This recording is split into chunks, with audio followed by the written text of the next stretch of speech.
if you see the site where we're building these practice pitches in the stadium, it's in the middle of a city in an urban environment. And here we're going to have these beautiful green rectangles that are, sequestering carbon and releasing oxygen and doing things to help the environment. And I love the thought of being an urban farmer doing something like that in a city.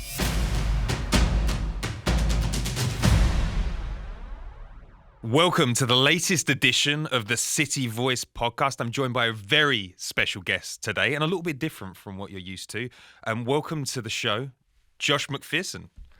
Josh McPherson is the director of stadium grounds. He looks after the grass on the training pitches and in the stadium. He's going to be responsible for creating a carpet-like experience for our first team players moving forward. Welcome to the show and welcome to the city. Well, thank you very much. So let's just dive straight into it. Tell us a little bit about what your job title is and what does that mean to the layman? Yeah, well, essentially, my role will be creating the safest, best playing surface for our players, for our team, for our fans, our guests, everyone.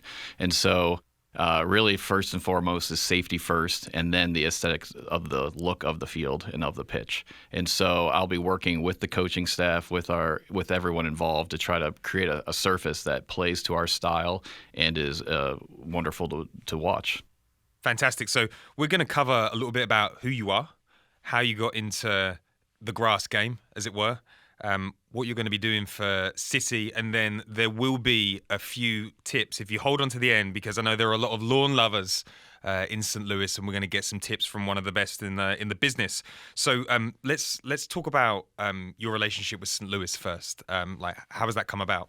Yeah, so growing up in Michigan, you see St. Louis, but it's usually a lot of people stay regional, and so I had this great opportunity to take a job at the University of Missouri 12 years ago, and become accustomed to Missouri as a state, and frequent trips to St. Louis. And then what I really started learning is how incredible the fan base was, especially for sports in St. Louis.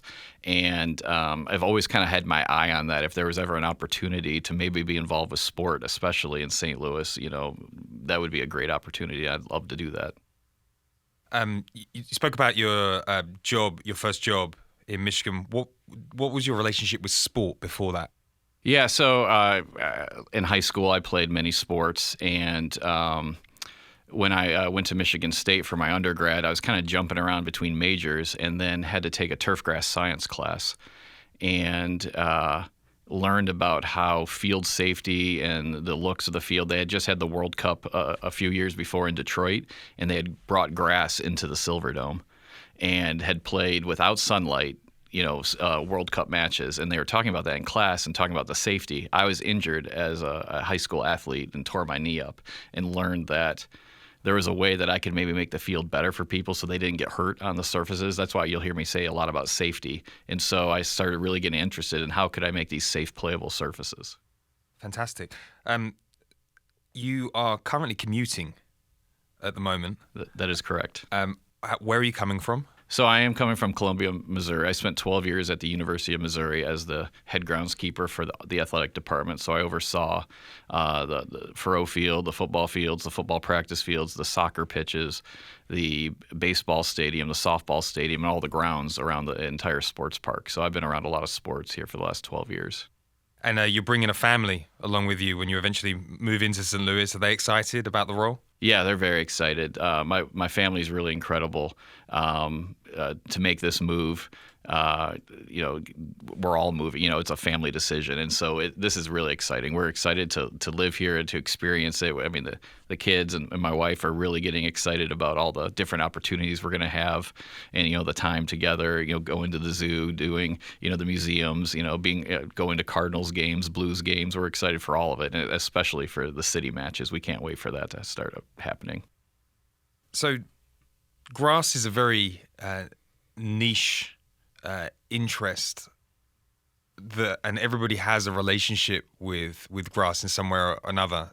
When did you realize that working in this field was something that you wanted to make a career of?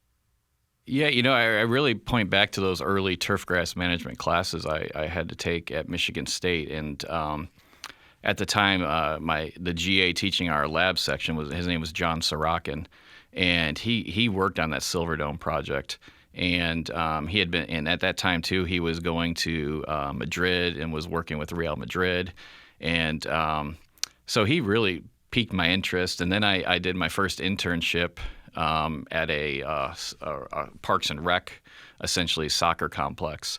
And I forget, I feel like we had 15 to 20 pitches there. So I first learned how to paint lines, and I just fell in love with being outdoors and doing this work. And it's so satisfying. The first time you put some stripes on the field, or at the end of a day's work, you feel like you've accomplished something. So from there, I just kept getting jobs, and I went to graduate school to study turfgrass physiology. Talk about that for me. What is that? Yeah, so that's really getting into the weeds on how grass grows. And Virginia Tech had this amazing program that was funded by the athletic department. And so I got to go. They paid for my graduate school, and then I worked on the crew, working on the field. So I was taking what I was actively learning and then applying it to everyday life. So it was the perfect mentoring. And what we studied there was in-ground heating, sub-air, which is going to lead to some things we're doing here in the future. I also looked at how different color grow covers affected the growth of grass and trying to manipulate the light wavelengths that were coming in to see if we could make the grass recover quicker. And so just really nerding out about how the different plant cycles work and how to just make grass perfect, essentially. The game of soccer gets faster, more technical, more advanced every year. Have you seen the same happen in your industry of grass? Are you getting access to more technology and tools? Like, do you have to keep on updating your education of the grass world? Oh, yes, definitely. And that's what's so fun about it. I'm very active in our Sports Field Managers Association. I've attended the meetings for 20-some years. I'm very active locally. And with my research background, I'm constantly reading the new research that comes out and the data that comes out. And I look back at the fields I was managing 20 years ago, and I mean, they're nowhere near the quality that we're doing now, and that's across the whole board. And it's an amazing industry because we all help each other, because ultimately we don't want anyone to get hurt on the fields or the pitches. And like St. Louis City is going to go play at other MLS stadiums. So if there's something that I could offer to make their pitch better, I'm going to share it, because I don't want the players that we have to get hurt either. We want them all to be the best everywhere. And so, so technology, between the root zone heating, the lighting, the testing, it just keeps getting better and better all the time. Are there any mentors that you have had through your career that you go to or look up to now that people should check out? Yeah, well, John Sorokin is a huge mentor of mine. Like I said, he was just a grad student when I was at Michigan State. Now he's a doctor of turfgrass at Tennessee and has an amazing program. He's working with the NFL also. Dr. Mike Goatley and Dr. Irvin at Virginia Tech were huge influences on me and still are today. I still talk to them. Dr. Trey Rogers at Michigan State, my first turfgrass professor, who's actually a consultant on this project as well. And then I have just a peer group that's pretty tight that a lot of us talk and text all the time, and we're always helping each other out. And at what stage of your career did you realize that you were actually pretty good at this? Like, when did you realize that you were moving into kind of a next level in this particular area? I think any good turf manager will tell you none of us are very good at this. We still, it's. I feel like we're kind of like coaches and teams in a way that it's going to be really hard to satisfy us. Like, we're searching for perfection, and probably anytime we have a pitch or a field that's excellent, we could probably cut it down 20 different ways. And, so it's, I hate to admit I'm good at it, but I can see the quality of what I produce, but I'm addicted to it is probably a better term. No, that's great. And it's interesting. I've spent a lot of time researching other clubs and watching, other groundsmen talking about it. And one of the groundsmen at the LA Dodgers called himself basically an urban farmer. Does that sort of resonate with you? Oh yeah, definitely. Like here, I'm going to be. If you see the site where we're building these practice pitches in the stadium, it's in the middle of a city in an urban environment, and here we're going to have these beautiful green rectangles that are, sequestering carbon and releasing oxygen and doing things to help the environment. And I love the thought of being an urban farmer, doing something like that in a city. So let's talk about the St. Louis City SC job. How did you find out that the job was coming up? Is there like a website, or did people put the feelers out? What was the process of finding out that we had something going on? Yeah, all that. It's interesting. I've been watching MLS for the last 20 years, and I've always kind of been interested. But 20 years ago, when it was first starting up, it was a lot of baseball stadiums where they were being converted into soccer pitches for match days, and soccer wasn't the goal necessarily. It was everyone wanted to be a part of MLS, but there weren't like specific stadiums. Columbus had one, maybe Chicago, and but in the last 5-7 years, like MLS has really become the technology and an elevated level of grass growing and the ability to do things, especially with all the heat and lights. And so I kind of was watching. I was like, boy, St. Louis has got to be prime for a team. And I just kept kind of watching from Columbia, Missouri. And I had a great job there. There was no reason to want to leave. And then, finally I heard it was happening. Like, they're going to finally be posting. They're building the stadium. And so I kind of heard about it, got my name interested, followed up my contacts.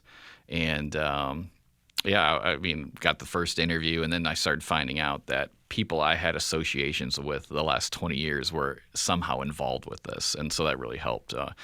People I'd done different maintenance practices with were selling the lights, or where we're getting the sod I had worked with at Virginia Tech, or Dr. Rogers was a consultant, my turfgrass professor. So the interview process must have been interesting, because you are probably not talking to people with the same expertise that you have.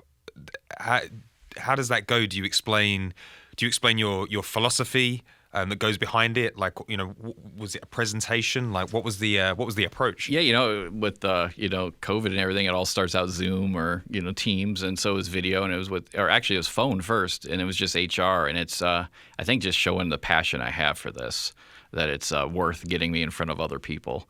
But everyone has a lawn, everyone has basic questions like that, and just showing the mastery of I have what it takes. And then through the next rounds, there were more people with the club involved, and specifically Joe Abernathy at that point and Jason Thine. But Joe had been with the Cardinals for 25 years, and so he had been overseeing the operations there. So he had a more technical background and used to producing surfaces at Busch Stadium. So then I was able to kind of go more in detail about specifics on how I manage pitches. And and after that I got to come in and meet people in the office and meet Carolyn. And then after meeting everybody, I was like, this is the job I want. I'm going to do everything I can to get it. Everybody that's taken a job with this club always has like the one moment where they were like, okay, this they're doing this properly. This is the job for me. What was your moment where you were like, I think this is right. This is where I want to go? Well, there's two specific I remember. The one is when I was doing my background and finding out one of the big bars is how many of the grow lights were they buying. So I was kind of doing some background homework and was able, because of prior relationships, to find out that they were buying like a full light kit. And that's an expensive investment up front, but also leads to a lot of success growing the grass. So then I was like, okay, this club's serious about doing this the right way. And then talking with Carolyn and finding out what being a good neighbor really meant, like what were we going to be able to do beyond managing the 4 pitches for our team, and what role was I going to have in the community building. And that's when I was like, this is what I want. This is soul-filling work. And just explain to people a little bit about those grow lights and the sort of soccer clubs around the world that use them, so you can give people a little bit of context of what that means. Yeah, so the soccer stadiums are amazing that we're building, but what comes with the overhangs and the close proximity of the seats leads to lots of shade issues on the pitches themselves. No sunlight, so we're trying to grow grass where there's especially from like October to March, almost zero sunlight in some areas. And so, how do you create a safe surface? So it's these grow lights. They're these massive lights that cover, the pitch itself, and they're not inexpensive either. But all the major clubs all over Europe have them, and now most of the MLS facilities are starting to get them. The NFL is starting to getting them, and it's a big operation to get them out. But we'll have different ways we can track how much sunlight we're getting on the pitch, and we'll be able to deploy these lights, how much light, where we're trying to mimic Mother Nature. We're trying to mimic the sunrise, and so the parts of our pitch that are getting sun, we'll be able to try to match that with the lights themselves. And then we'll have root zone heating underneath, because in those shaded areas too, we'll get colder, and then we'll try to be able to bring up the root zone heat so we can actively grow grass when everyone else's home lawn is not doing anything and we're still playing. We'll be able to try to produce situations where we're still growing grass. And with regards to the point about the community, like, will there be opportunities for you to speak to other people in the community about their grass, their maintenance in parks, rec leagues? Yeah, anything. I'd be willing to talk to anyone in this community to help them have safer fields for kids, for community to play on. Anything I can do to help with that. And, looking at different facilities to see if we can improve them also. It's all, and then two, for me, it's selfish because there's not a lot of people going into this industry anymore. And so a lot of people, like myself, when I went to college, I didn't know this job existed or this major existed, studying grass. And so I use it as opportunities for education. Like, do you love sports? I saw a posting from someone in Maryland, and they were like, 1% of college athletes, will make the pros. And he's like, on my crew alone, 90% of my staff have gone pro, and worked for a professional facility. At Mizzou, I think I had 5 students who had some sort of national championship ring between NFL, MLB, so. So you took the job. Day one, what are your considerations? There's no grass on those training facilities. There's no grass on that pitch. Like, where do you start? It seems almost overwhelming. Yeah, so I've done luckily at University of Missouri, a lot of construction's happened. So I've been involved with construction. When I worked for Washington D.C. Parks and Rec, and we built many fields there. So I have a pretty strong background in field construction. And so I knew exactly what I was looking for. I was like, I needed all the drawings. I needed to see what was being built, because there's many ways to build a pitch. Us groundskeepers have our own little recipe that kind of sprinkle on it. So we're kind of disruptive when we first get there. It's like, well, can you do this and this, this and this. So, and that was the first thing. So I, like, day one, I was like, give me all the drawings, give me access to the meetings, give me access to the construction meetings. And then two, it was, all right, where's my sod coming from? All right, I need pictures of my sod. Maybe I need to go see my sod. I have not done that yet, but I'm going to start going and looking at our sod soon. And it was basically starting there. And then what's my staff going to look like? What's my equipment going to look like? What's the storage look like? Just all these questions, where's my staff going to go? Questions that I know us groundskeepers have that, in the grand scheme of things, when you're designing so much, it's hard to plan for without my position in place. So let's talk about the growing of the grass. I've been in St. Louis for 7 months now. The weather is unacceptably erratic. I can go into an apartment and get warm. The grass cannot. How do you find a blend of grass that can deal with the crazy weather out here in the Midwest? Yeah, so we're in what's called the transition zone for grass growing. So there's the blue grasses that grow well in the north, and then there's the Bermuda grasses that grow well in the south. And there's this little swath through the middle of the United States and kind of goes up through Virginia that we call the transition zone, where neither grass really excels. And so we're always looking for different ways to push it. So what's great is our breeders who breed different turfgrass varieties have really been able to help us out by pushing the boundary at how cold you can grow Bermuda grass or how warm you can grow bluegrass, specifically for us in the transition zone, but it helps everyone else too, because if you have those weird weather situations. So I've been trained in Virginia for many years before I came to Missouri. I joke because I looked at the average weather and I was like, oh, I can do this in Missouri. It's similar to Virginia. What I didn't understand is that the average is never the temperature in Missouri. It's either 20 degrees above or 20 degrees below. True. So I had a steep learning curve those first couple years, and I think that's what's so fun about growing grass here, because it is so difficult. And it's the challenge, I think, is what's so fun. So when you do produce an amazing surface, it feels, really satisfying, actually. So we're going to go with Bermuda grass here because it grows best in the summer times. Our fringe, kind of February, March, October, November is where it kind of has its downturn. But that's where it's so beautiful that we have the heat and the lights, that we can manipulate the environment. And then I'll also have grow covers where we can manipulate the environment to kind of extend those growing seasons. And with that, I'm able to create the fast, firm surface that I desire. What does a grow cover do? So a grow cover just helps, we can retain heat. And so, it'll be like 5 covers per pitch is how they work. And then so in the colder times, it retains heat a little bit.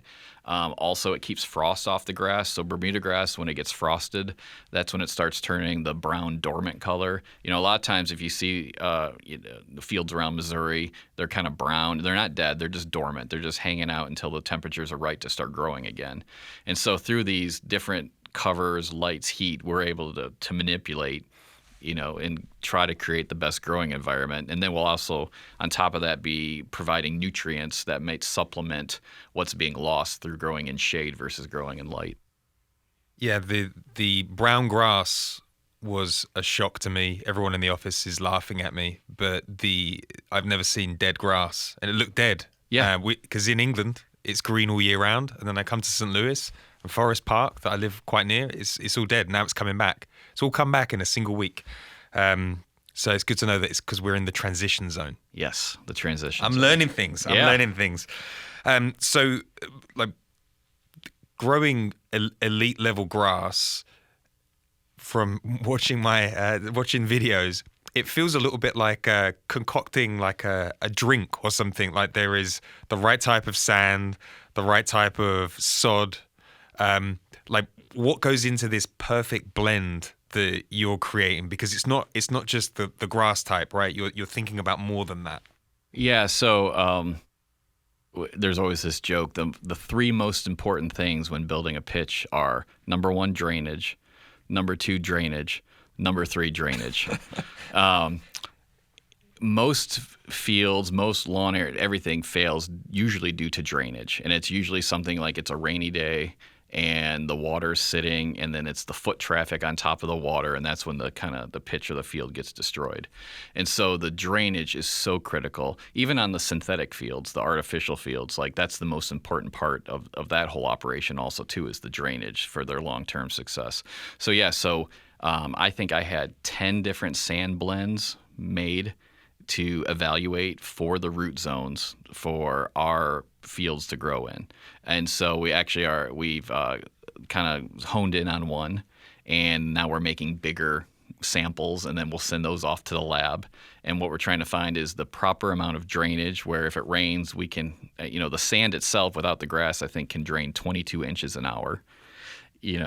But also it's strong enough that it can hold the grass in place, because what you don't want is that kind of ice rink effect where someone goes to do a slide tackle and then you see the giant piece of sod come out. So it's this careful balance of drainage and stability. So where is this lab that you're talking about? Is it local, or are you? No, you this doing one experiments elsewhere? I don't know where this one is at. There's labs all over the United States. There's turf grass, state schools who do this testing. There's private labs. So there's all these amazing people behind the scenes for grass growing that never get any recognition, who are just important to all the pitches and fields you see across the U.S. When you do finally select the right blend, do you seed the pitch, or do you grow the grass somewhere else and transport it in? Yeah, so we will sod. So I love the sod, especially since we're going to try to get those pitches ready as fast as possible for our team to practice on. And so we are having the sod grown in North Carolina at a company called Carolina Green. Yeah. And this is really exciting for me because when I first started at Virginia Tech, we had just built a brand new soccer stadium and sodded the pitch with this company I never heard of, and met the owner of Carolina Green. So the first soccer pitch I ever maintained on my own was a Carolina Green soccer pitch. And so now it's kind of full circle. Here I am coming up to the highest level, and we're getting our sod from the exact same place. That's exciting. And when so they transport it by truck. Yeah. So we're getting two different types of sod. One type it'll all be Northbridge Bermuda grass, but we're doing what's called a sod on plastic, similar to what, especially late season NFL, you'll sometimes see the middle of the football fields like resodded, and they're playing on it like the next day or the Super Bowl. So we're getting that kind of sod for the stadium pitch, specifically for those shade areas, because sometimes it can be a little difficult to root in the shade. And so that confirms that we'll have a great playing surface. And then we'll get more of a traditional sod for the practice pitches, where we can allow them to root down a little deeper. And but yeah, it's about 30 semi trucks for the stadium 30. for Wow. the stadium pitch being organized from North Carolina. And then, it might be 20 some per practice field pitch because it's a little less weight, so you can put a little more sod on per truck. It's a lot of organization. Wow. And the good people of St. Louis, they like things sourced locally, and I've heard a little rumor that we are sourcing some parts of this operation locally from the Missouri River. Yeah, so the root zone sand that's going to help make up our root zone and the stone that makes up the drainage layer are being dredged, here locally. So it is Missouri, sand and stone that are making up this pitch. It's very exciting. Great. And when the pitch is laid, what's the perfect cut? What's the or is that something that you discuss at a later date?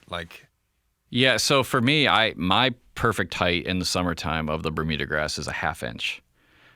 So I will mow 6 to 7 days a week to get that height. Now, it's not just mowing, it's also grooming. So it's really for ball roll, it's trying to get all those leaf blades in unison to be in the same direction.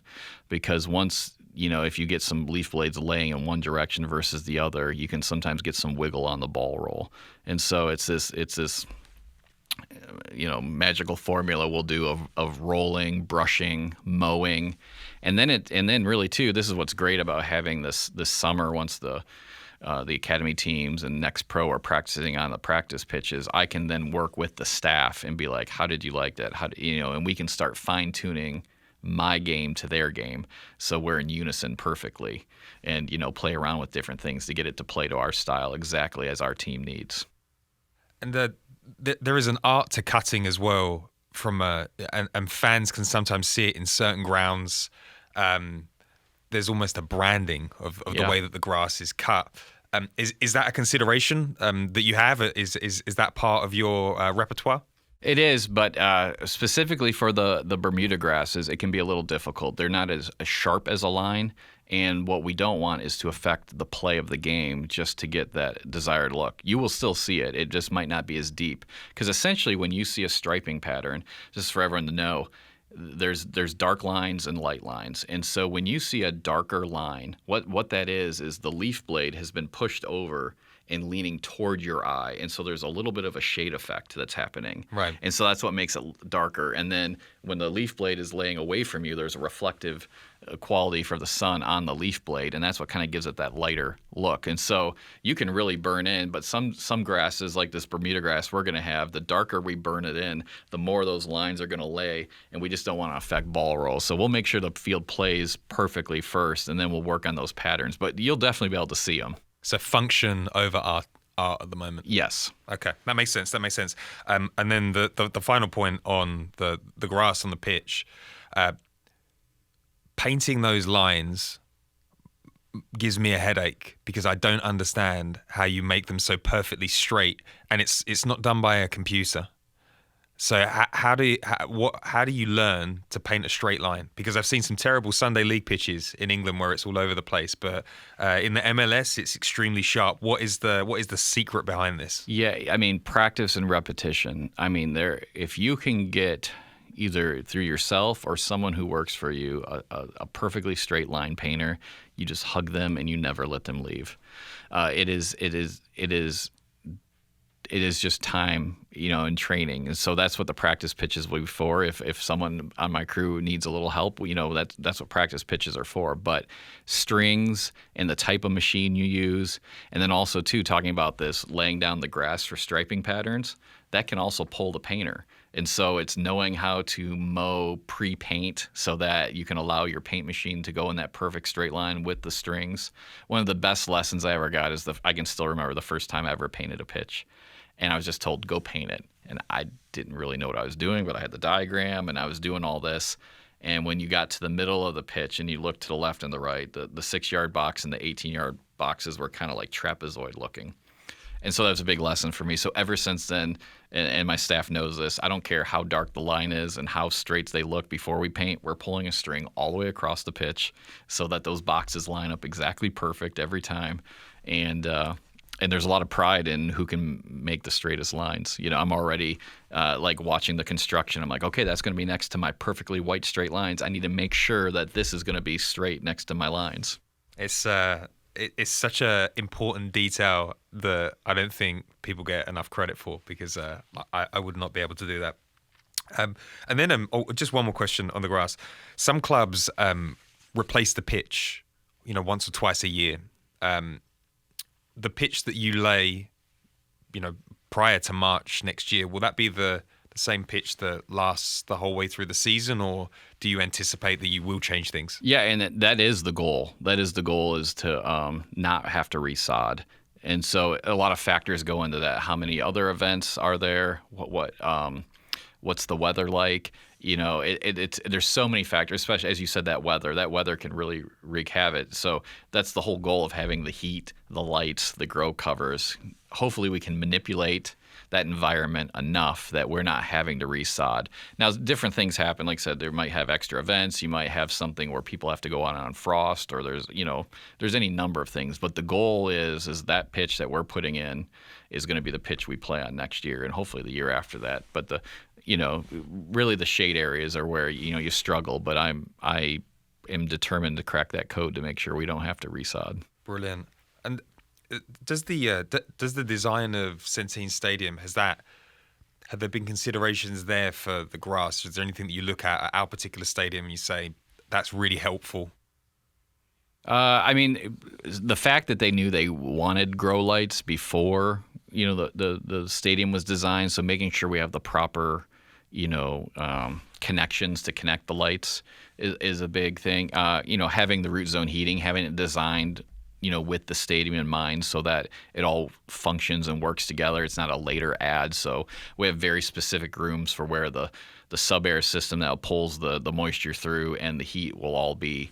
Also, too, what's really nice, SCG Fields, who has built several MLS pitches, keeps telling me, they're like, this shade's pretty good compared to some of the stadiums we've been in. Like, you're very lucky. Like, so it's really exciting. They're like, this isn't as bad as such and such stadium. So hopefully that leads to us having a better environment to grow grass in these kind of fringe seasons.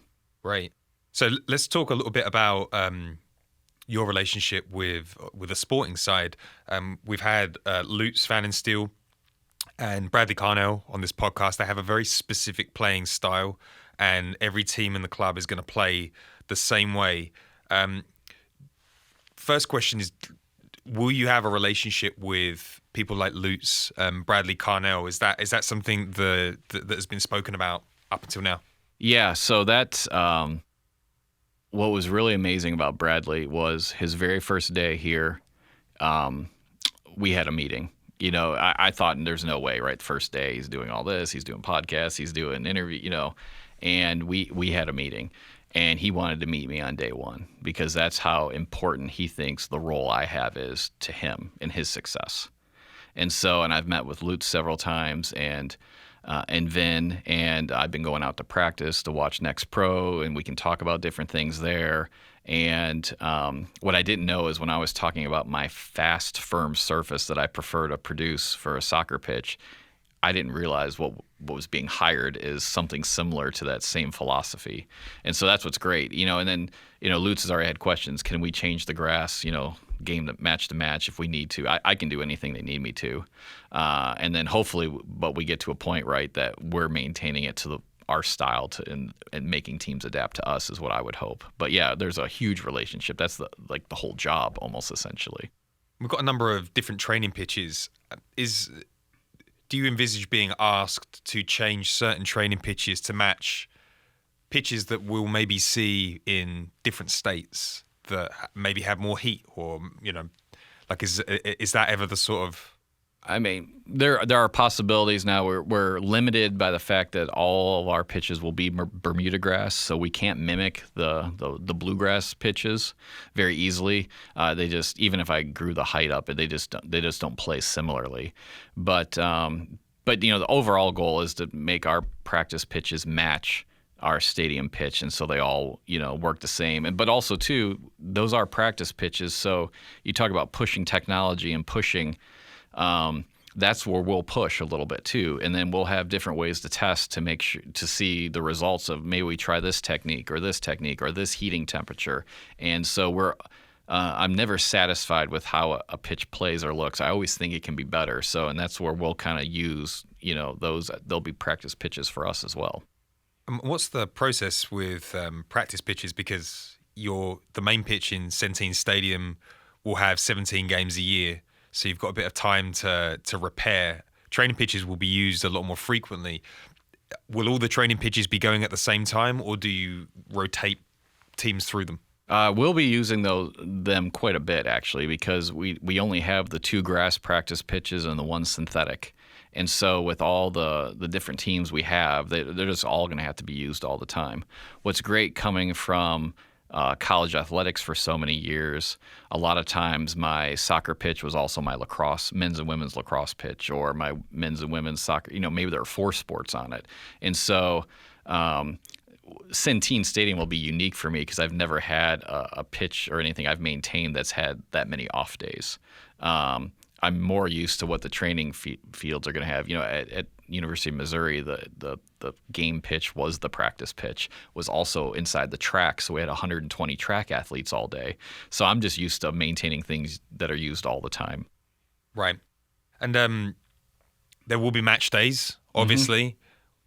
Do you just do the grass and then just sit in the stands, or do you have a match day prep? Like what does it look like for you on a game day? Yeah, a lot of that prep is going to be the day before, or even we always joke, like what I do in October is going to determine what happens in April. So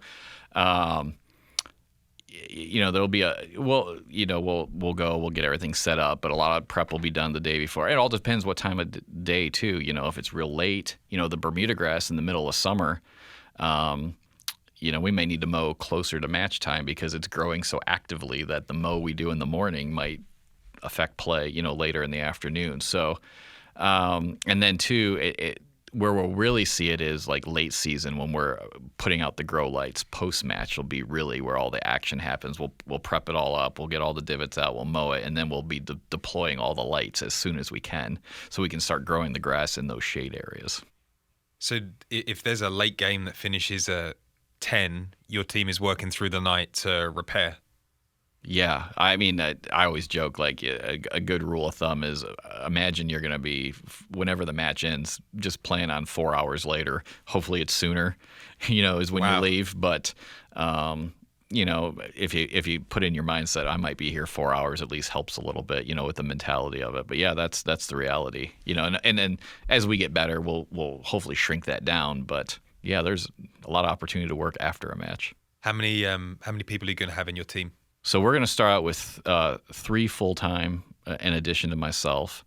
And what's great and unique about our structure is that we have all the pitches all together, being the only MLS team that does this. So a lot of the stadium setups are There's a stadium groundskeeper, a practice field groundskeeper, maybe various helpers. We're going to be able to do a system where everyone works on everything, so everyone's getting the experience. My goal is to have a staff that if they want to stay an assistant, they can be a happy assistant for the rest of their life. But also, I'm going to give them the tools that if a head groundskeeper position becomes available, they will have the tools to go get that position, and that's the goal.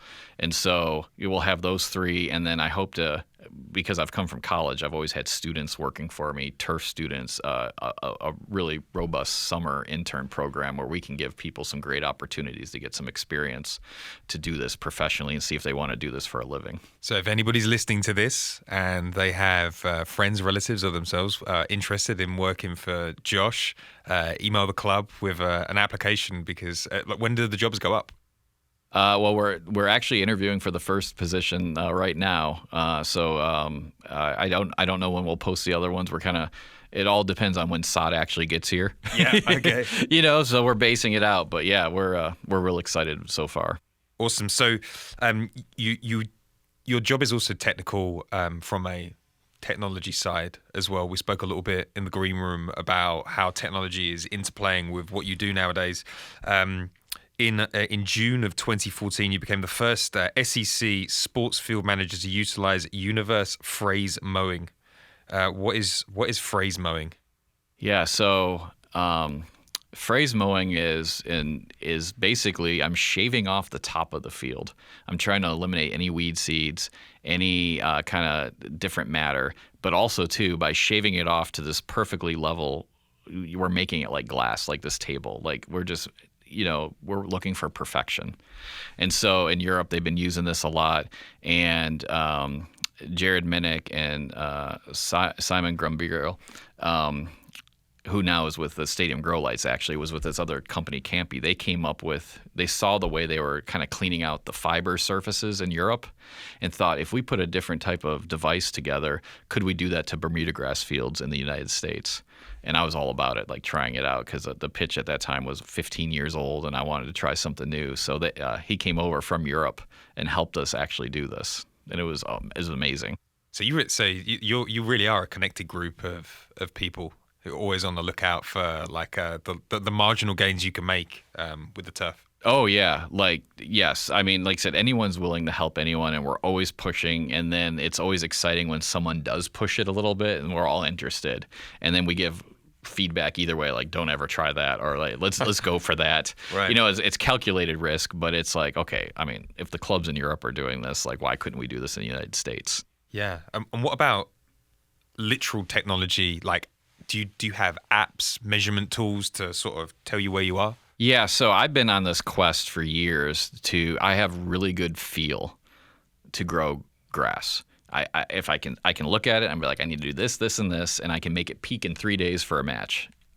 What I've been on the quest for is, how do I quantify that? Right. Like, there's got to be a way to like have numbers that back this up.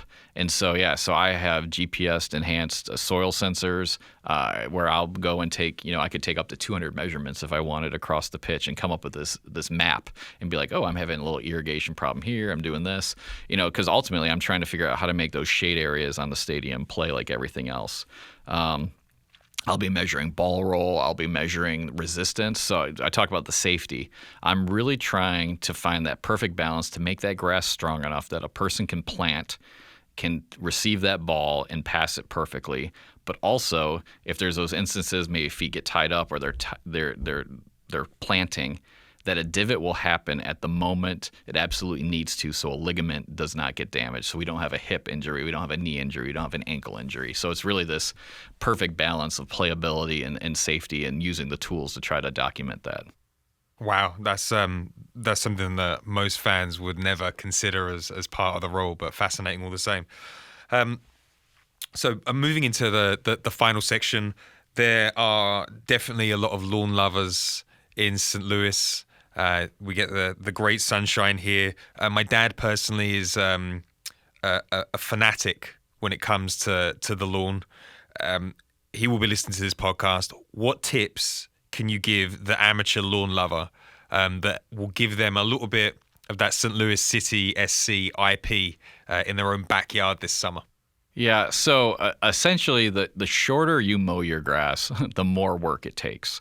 And so, for my own home lawn, I maintain it at 3.5 to 4 inches because it's taller. You actually have to. Many people don't realize this, but you'll mow less the higher you keep the mowing height. Because what you're trying to never do is remove more than 1/3 of the leaf blade at any mowing. So the taller that is, it takes a taller height to get that 1/3 of growth removed. Also, sharp mower blades are a big thing homeowners don't really pay attention to. So a really dull blade can lead to a frayed edge that can lead to diseases, insects. And so keeping that mower blade sharp, keeping up with your mower maintenance. And then seeding. Tall fescue is a common lawn. I mean, there is some zoysia, but tall fescue works really good. And this Dr. John Sorokin I tell you about, he always jokes, the 2 best months in Tennessee, he would say this, but it applies to Missouri also, to seed your lawn are this September and next September. So a lot of times when you seed in the spring, you're competing with other weeds. Sometimes you're putting out a fertilizer with a pre-emergent that'll actually prevent that seed from growing also. And so, and then what I do is I hire a home lawn care operator. I've decided I have a lot more joy having someone maintain my lawn. And I feel bad for the companies that always work for me, but I also help them out to be really great companies. But don't be afraid to hire a local lawn company to help you, apply the fertilizers and mow for you. And there can be a lot of satisfaction from that too. That must be a tough job coming to your lawn. Yeah, I always tell them, I'm like, you're going to have a really good business if you listen to me. Yeah, nice. Okay, and just some final thoughts. Like, what are you most excited about over the next 6 months? I'm excited to get that grass on the pitch. And when I really think about it, so I'm having a lot of it's hard not to have a pitch to maintain right now as everything's greening up. It's getting warmer. I love the construction process that I'm doing now, but I miss maintaining the pitch. And so I cannot wait the first time I sit on that mower and give the stadium pitch or the practice pitches that first mow. I'm really looking forward to that. Is it too early for a rough estimate of when you think fans might be able to peek through the corner and see a bit of green grass? I think mid-May we might see some action based on things we're seeing and how the grass is growing in North Carolina. It's always a floating target. I always joke it's a living thing we're going to transport in 30 semi-trucks for the stadium pitch from North Carolina, so everything's got to be right. But I'm hoping around that mid-May, late May, we're going to start seeing some green out there. I think that's going to be a big, big moment for the fans. Josh, absolute pleasure having you on the podcast. I hope that we can have you back at a later date when we've got some grass to talk about. If you are listening to the City Voice podcast, make sure you subscribe. Give us a little rating. Tell us what you thought of all of the deep detail that Josh just gave us. And we will be back next week with another podcast. Thank you for listening. This has been the City Voice. I'm Peter Wood. See you later.